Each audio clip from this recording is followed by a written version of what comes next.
1. A couple years ago, I was in my old house in Minnesota, watching TV after my whole family had gone to bed.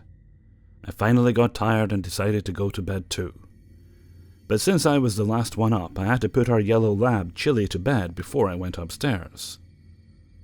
Her nightly routine was to go outside and go potty, then bark at the front door when she was ready to come in. After someone lets her in, she runs around the house trying to find her Kong, and brings it to her cookie dish in the kitchen, where it gets filled and given back to her, and she takes it to her pillow in the family room. Before I go in, I'm going to have to explain the layout of our house.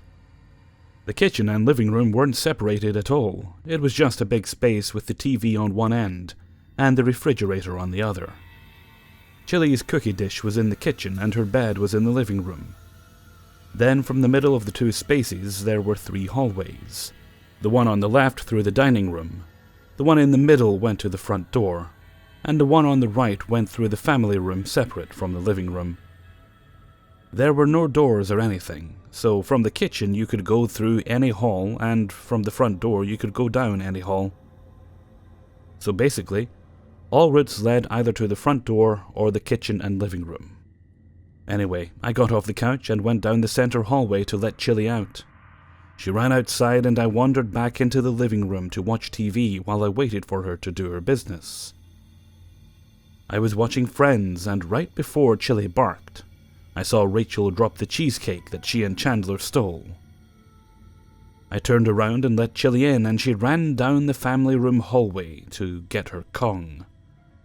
I closed and locked the front door. Then I went down the main hallway and was waiting for her at her cookie dish. Watching the exit to the hallway she'd gone down, but I didn't see her come out. Just when I was about to call her to hurry her along, I heard Rachel cry out on the TV. I looked up, and she had just dropped the cheesecake. Then I heard Chili bark outside the front door. Confused, I walked back up to the front door and looked out the windows on the side, and there was Chili just sitting on the porch. I freaked out a little. I thought that I had let some random dog in earlier that was just now somewhere in my house. But I looked in the family room and I didn't see anything. Weird, but whatever. Maybe I was just tired. I unlocked the door and let Chili in again. Again she ran down the family room hallway. Again I went over to her cookie bowl in the kitchen and waited. Again she never came out. And then I looked up at the TV and you guessed it. Rachel dropped the cake. Chili barked. I was starting to feel really uncomfortable, so I turned off the TV and went to let Chili in again. This time I made her stay with me while I locked the door. Then I went with her to find her Kong. Filled it up, and she took it to her pillow, and I went to bed, thoroughly freaked out. A few months later, I was telling my family this story for the first time, while we were sitting around a campfire. After I finished, my dad looked over my shoulder and said, "Huh." I turned around and Chili was laying right behind my chair. But my dad had just locked her in her kennel by the tent before I started telling the story. 2. So I work at a winery in my hometown, at the bar pouring wine. Next to the big cooler that holds all of our open bottles, we have a few mini fridges that chill wine for us to open if we run out. As I was pouring for some customers, I ran out of Pinot Gris, so I went to grab a new bottle out of the mini fridge. I'll mention here that we all usually look at the labels of the bottles instead of the stickers on the shelves to find our bottles, as they're all very different labels, and the stickers are basically illegible after all the years have been there. So I was turning all the bottles over where the grease should be, and there weren't any there. I thought I was looking in the wrong place, so I looked in all the fridges, still nothing. I asked a co-worker, we'll call him B, if he could look because I must have just been overlooking it. He went to where they should be, and it was decided that someone had put a Pinot Grigio where the grease should be. It was very annoying because it was a really busy day and that's our only backup supply of chilled wine. He shut the cooler and went back to answer a customer's question, and I continued pouring, figuring I'd replace them when I got a chance. Still annoyed and wondering where I was going to get the new bottle from. About 30 seconds later, B got a break in the crowd and told me he was going to replace them now. He bent down next to me and opened the cooler. He pulled out one bottle and it was a Pinot Gris. Weird. We must have just missed one. Except, when he pulled out the rest of the bottles, they were all Pinot Gris. I know you're thinking that we must have just missed them, or that we thought we saw the Grigio when it was actually the Gris. But the thing is that when I first looked, I pulled out a few bottles from that shelf, just to make sure, as did B. And they were absolutely Pinot Grigios. Also, the label for the Grigio is white and bright green, and the label for the Gris is all black and gold. Very hard to confuse the two. Not to mention that I've worked there for over a year, and B has worked there for 10. So we know what they look like. We just kind of laughed it off and went back to work, but I could tell both of us were majorly freaked out. I seriously can't find an explanation for it, and I usually can find logical explanations for anything else weird that happens. My other story is less crazy, maybe more of a coincidence. I was over at my boyfriend's house a few weeks ago and we were watching a new movie that neither of us had seen before. I don't remember exactly what movie it was. He likes to try and predict what characters in movies will say next, or just interject with what he would say in their situation. He's rarely correct, obviously. So at the beginning of the movie he does that, and it turns out to match verbatim what they said next. Even the way he said it was the same tone as the character. We laughed it off as a coincidence at first, but throughout the movie it happened about 6 more times. It got really weird really fast. Not sure what the explanation would be for those, but just thought I'd share my stories. 3. I'm going to be very detailed with this story that me and my friends experienced. This happened back in 2008 when I was 16. My brother and the 3 other friends were 18. So basically, one night we were chilling in John's car. It was around 9 p.m. We were all wondering what to do since we were bored. I spoke up and said, "You know what I always wanted to do? Climb and get on top of some roofs." They agreed, and we were all very excited. We drove to an elementary school. We climbed up the roof of the school. It was fucking awesome. But it wasn't enough, we wanted more, so we drove to another school and parked right in front of the main entrance gate, like morons. We got out of the car and walked towards the gate, which was about 10 feet high. My brother, John, and I climbed up the middle of the gate and jumped off to the school. My other 2 friends, Alex and Blake, did the same, but they jumped the gate from the far left. Maybe about 10 seconds had passed since we jumped the gate, and out of nowhere, everything gets bright. We're all surrounded by light. I honestly thought I was getting abducted by aliens. I look around and it's the police pointing their light towards us. We all look at each other and ask John, what do we do? Since his car is right next to the police car, he says, "Fuck it, run." We all started running to the end of the school. We stopped before we got to the school's field. Blake and Alex kept running towards the end. They made it. Blake tried to jump the fence but failed since the fence was old and wobbly. So Alex gave him a boost, and he made it to the other side. Alex couldn't jump it on his own, so he ran to the left of the field into the darkness. After seeing that, my brother John and I ran to the right of the field, jumped the fence, and ran to a neighborhood. We waited there for about 15 minutes. We called Blake, and he told us he's in the backyard of a random house. We couldn't call Alex, since he had no phone. We decided to walk casually back to the car. So we start walking to the car and we see Alex running towards us. He tells us the police told him to find his friends and get out of here or they're going to arrest us. So we run to the car and got in, picked up Blake and left. We were all scared and excited for getting away from the police. Later that night, we all started talking about what had just happened. We asked Alex where did he go since he had no phone and we couldn't contact him at the time. He told us, "I never jumped the gate. You guys just took off and left me with the cops." We were like, "What the fuck? We saw you run in the school with us and give Blake a boost to jump the back fence." He told us that never happened. He had never jumped the gate. So whoever ran with us and gave Blake the boost wasn't him. What the fuck? We never saw his face, but he was wearing the same clothes as Alex. Alex wasn't lying either, he was shaking in fear. So guys, tell me, what the fuck was that? What ran with us and helped my friend? This story still gives me and my friends the creeps. Weirdest shit ever. 4. Over the years, I've had people mistake seeing me in places I wasn't, or behaving like they knew me, but yet I had never met them before. I've lived in the same general area for 30 years, and the sum of these experiences makes me think there is someone who looks and acts just like me, living out their life here as well. The following are some examples. 1980s in college, living on campus.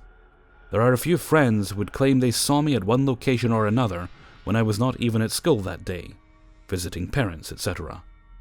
I've been told you have a twin at this school more than a few times. One year I had the flu pretty bad, so I went to one of those walk-in clinics. The nurse practitioner seemed surprised to see me and said, "What are you doing here?"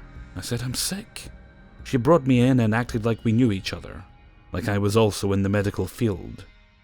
She was talking to me in medical jargon, and when I indicated I didn't understand, she seemed to realize that I wasn't who she thought I was. It was kind of awkward. I went to a local cafe-type restaurant with my wife and kids. We had never been there before, but it was in our general area. As we walked in, the owner, I later discovered, noticed me and started vigorously waving hello from his station in the back of the kitchen. I had never seen this man before or been to his establishment, yet he greeted me like a guest of honor. He welcomed me and us, said it was so nice to see us again, etc. The place was kind of busy, and he definitely picked me out of the crowd. I played along, not wanting to offend him. Finally, a few years ago, my son, around 11 years old, and I were out doing some weekend errands. We got haircuts at the local Great Clips, and he wanted to check out GameStop. We drive to the nearest location that was just outside of our town, about 15 minutes away. The store had closed, or gone out of business, so I pulled up the next nearest GameStop location on my phone. It was further away by about 15 minutes, but we decided to go. This is a neighboring town that I never go to or shop in.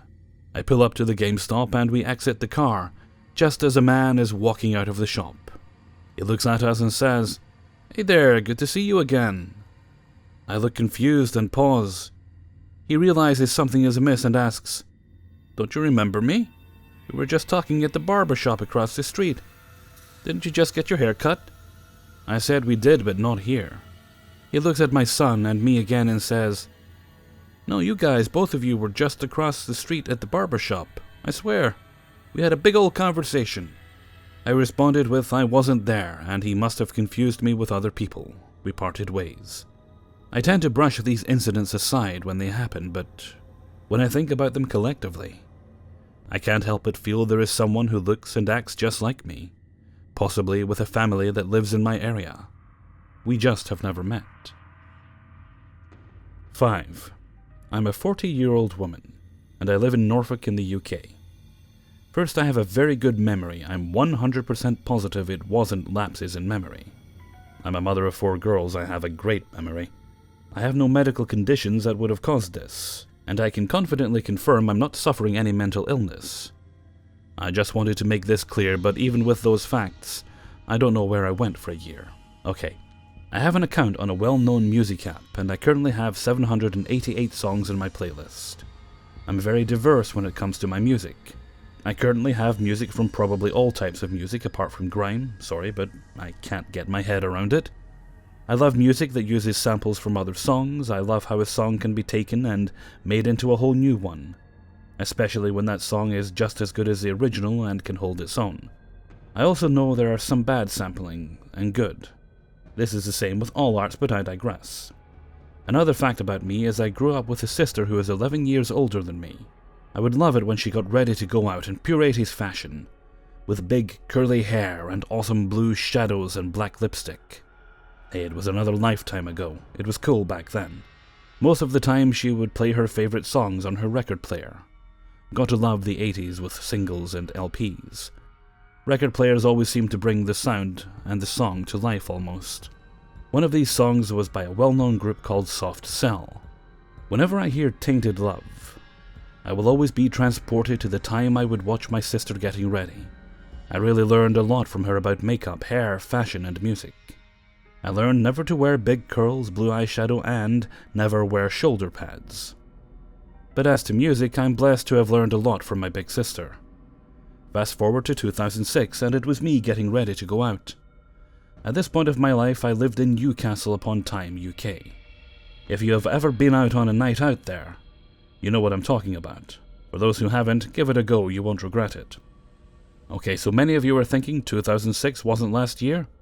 Well, to explain, in 2006, a great song was released by Rihanna called SOS, which sampled music from Tainted Love.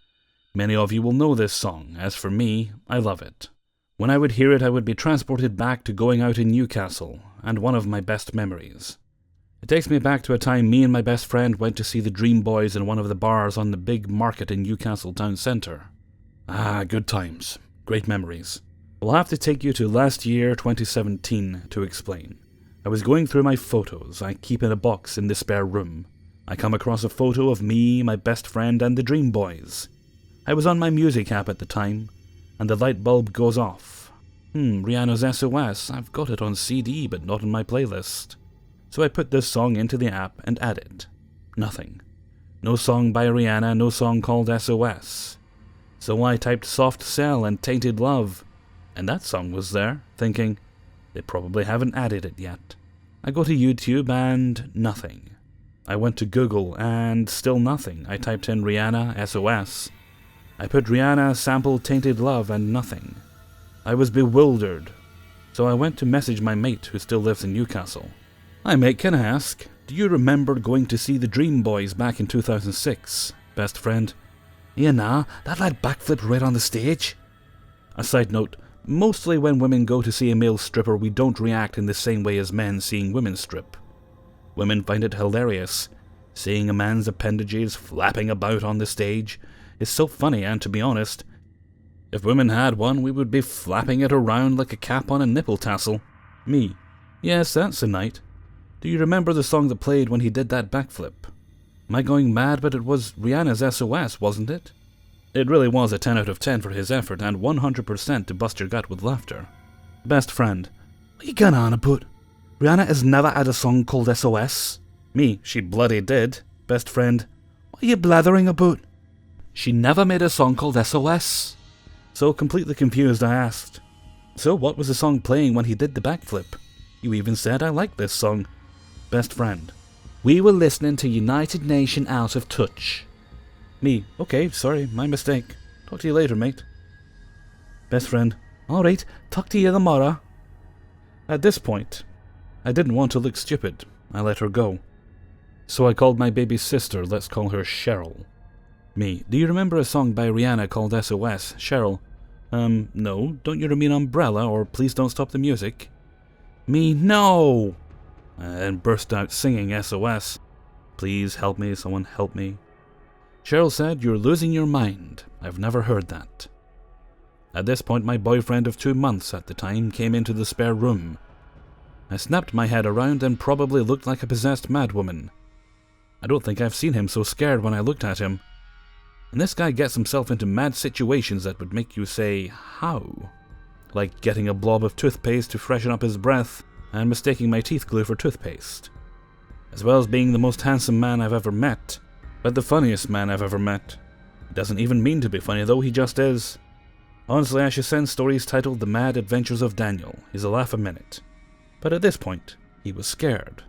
Have you heard of a Rihanna song called SOS? I barked. And no, I'm not gonna sing it. Dan. Oh, let me think. No. Me. And let it go. That was last year. A week ago I was on my music app, just browsing when Rihanna's SOS song came up on an album.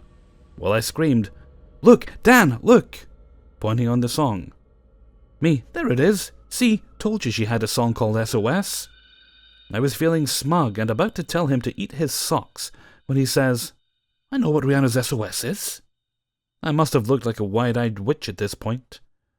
One with her mouth agape. Me, what do you mean you know? You didn't last year. Dan. She's had that song since 2006. At this point I was about to go full nuclear meltdown. Me. Why didn't you say you knew it last year? Dan, we never talked about it before. I got the phone and called Cheryl. She will know what the hell is going on and will help my very fast pulse rate from hitting critical mass and exploding. Hi Cheryl, Rihanna's song SOS? Cheryl, what about it?